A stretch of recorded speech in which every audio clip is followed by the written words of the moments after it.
খবর আছিল। তো আজি চতুর্থ দিনের মতো যে ইতারার মাঝে নগদ অর্থ প্রদান করিব কি বলতে আর এই আমেরিকান প্রবাসী সাবেক ছাত্র নেতা ডক্টর জুলকারনাইন চৌধুরীর পক্ষত্তন যে আর্থিক অনুদান পাঠাই, তো সেই আর্থিক অনুদান এখন ইতারার মাঝে প্রদান করিব আর ৬ নং কুসুমপুরা ইউনিয়ন পরিষদের সম্মানিত চেয়ারম্যান শ্রদ্ধেয় জনাব জাকারিয়া ডালিম। তো এখন ইতারার মাঝে আর্থিক অনুদান প্রদান করিব।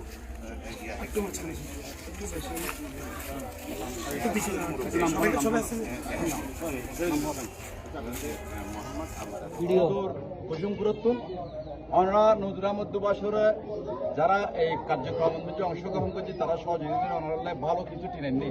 আমরা ব্যাগুনি তারা আশীর্বাদ করিবেন, দোয়া করিবেন, ঠিক আছে না? আর ওনারা যাতে আরো সামনে সাহিত্যের মতো দোয়া করিবেন। অনেক কষ্ট করেছি, অনেক দূরত্ব নিচ্ছি।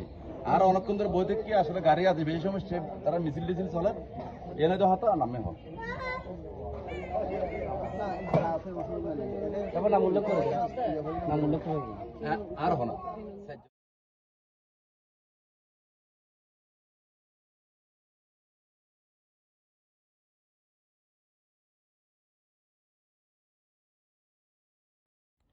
আচ্ছা, অনরে জীবন ভাইয়ে এটা ওই গৃহ নির্মাণ সামগ্রী বাবদ টিন যে উপহার দিয়ে অনরতে কেন লাগে? অনর কি আগে বাঙা আছিল না?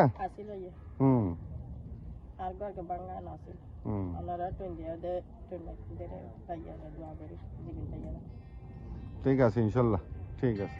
আর নিজের ব্যাগ কিছু পরে চাই জীবন ভাইয়ের পক্ষ আর ট্রেনিং দিয়ে দেন, আর সহযোগিতা ভালো আর পানে করি আর দোয়া করি ইনশাল্লাহ জীবন ভাই যেন আর ধরলে গরিব দুঃখীর ভাষা সবসময় বারাক করা ভালো সবসময় করতে পারে। আমার নাম কি? আমার নাম মোহাম্মদ বাদশা সিকদার। মায়ে মারা গিয়ে মোহাম্মদ বাদশা সিকদার। আর আমার নাম হলে রিজিয়া বেগম, বাবুর নাম মোহাম্মদ ইউসুফ সিকদার। মানে সার হিসেবে উপহার করি এবার উদ্দে আই অসংখ্য মানে ধন্যবাদ আল্লাহর রহমত। এবার আই এইতে সে পর্যন্ত আই যতদিন বাঁচি তাই এবার লাই শুধু যে দূর আর বুক বসম যে দূর কর্তব্য পারে দূর আল্লাহর কাছে করতে পারে আমি বেশি খুশি হই। আর দল ক্ষমতা থাকো উন্নয়ন করুক এবং আই মনে করি দিই মানে এই আরা যারা আছি আরা যারা একনিষ্ঠ আমরি করি এবং পার্লামেন্টারি বোর্ডে যারা নমিনেশন তার পক্ষে আছি, কিন্তু জুলকারনাইন যেহেতু ইয়াং হওয়া শুধু প্রবাস যদি আরা চিন্তা করেন তো চিন্তা তো আরো সুন্দর হইব, আরো সুন্দর হাজ হইব, দেশ আরো সুন্দর হাজ করিত। কারণ শুধু এমনি বই এখন বর্তমান এই হাজগরের মানে সামাজিক উন্নয়নমূলক হাজগরের তো কাজে আমি মনে করি খারাপ এত খারাপ বলবো তো ভালো বলে মনে করি ও আর কি দিয়ে 3000 করে বুঝছেন না ওর ওর তিন আই ভালো হয়েছে, কিন্তু ওই আই ওর হাতে 100 বার ধরে বেশি বেশি দোয়া করি ও যেন ও আইজি ও এমপি হয়ে যদি আইজি এমপি হয়ে আইজি আর ওরে ফুলের মালা দিয়ে ওরে ঢুকাই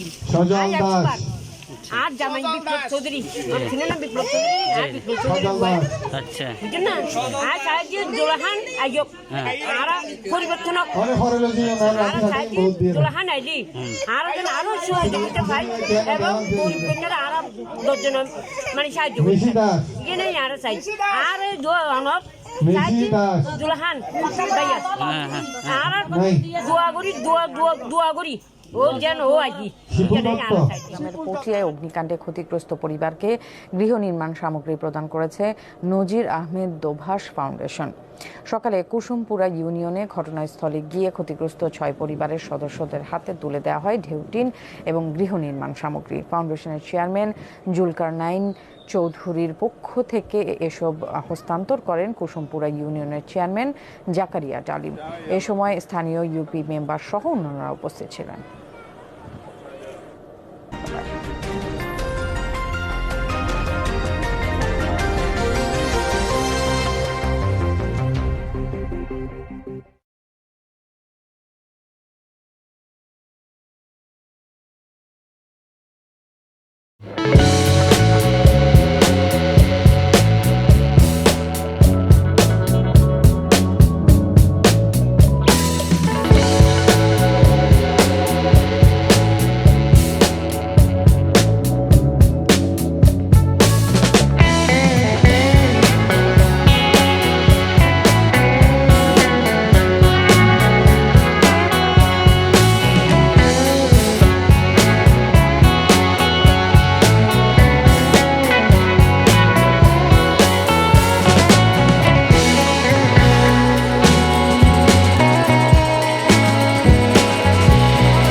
যুক্তরাষ্ট্রের টেক্সাস বঙ্গবন্ধু পরিষদের সভাপতি ডক্টর জুলকার নাইন চৌধুরীর সার্বিক সহযোগিতায় করোনা কাল থেকে পোর্টের মানুষের পাশে থেকে মানবিক সহায়তা দিয়ে যাচ্ছে ফাউন্ডেশনটি।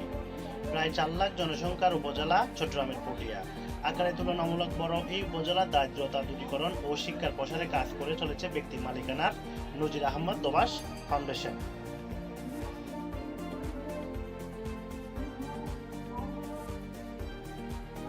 আমার খুব খারাপ লাগছে, যেটা এখন বর্তমানে গত 14 বছর ধরে আমি যখন মাননীয় প্রধানমন্ত্রী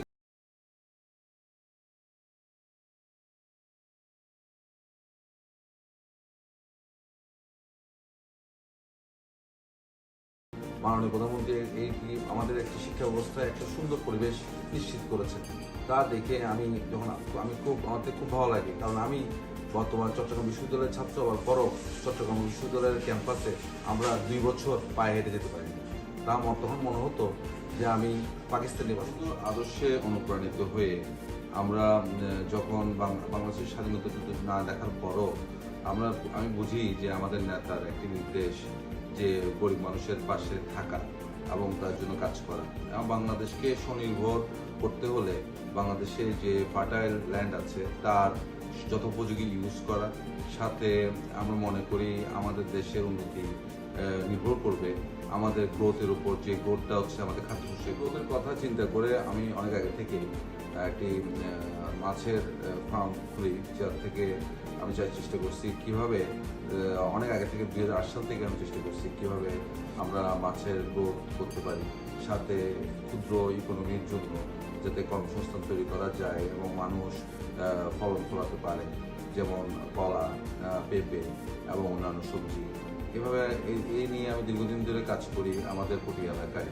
সাথে আমরা আরও অন্যান্য দিকে কীভাবে এগ্রি বিজনেসকে আরও প্রমোট করা যায়, আরও এই নিয়ে কাজ করা যায়, তা নিয়ে আমি কাজ করি। মানে আমাদের মাননীয় প্রধানমন্ত্রী গত 14 বছর ধরে সরকার গঠনের পর থেকে বাংলাদেশের যে ব্যাপক অর্থনৈতিক উন্নয়ন হয়েছে তা ধরে রাখার জন্য আমাদের এবং আমাদের যে ডেভেলপমেন্ট হচ্ছে, এই ডেভেলপমেন্টে আমাদের জায়গার পরিমাণ কমে যাচ্ছে। তো আমাদের এখন বর্তমান বৈশ্বিক অর্থনীতিতে খাদ্যদ্রব্যের যে চাহিদা তা আমাদের মেটাতে গেলে আমাদের থেকে প্রতি ইঞ্চি জায়গা আমাদের খালি রাখা সম্ভব। মানে বাংলাদেশের যে সামগ্রিক পরিস্থিতি এবং সারা পৃথিবীতে ইউক্রেন এবং রাশিয়ার সাথে যুদ্ধের কারণে খাদ্যদ্রব্যের যথেষ্ট সংকট।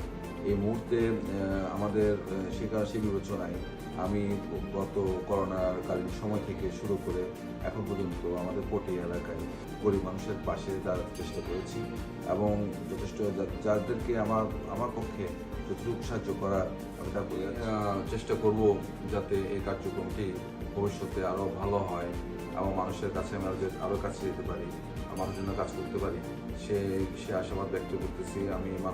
আমি চাই আমাদের দোয়া করবেন, এ বলে আমার বক্তব্য শেষ করছি। আসসালামু আলাইকুম রহমতুল্লাহ।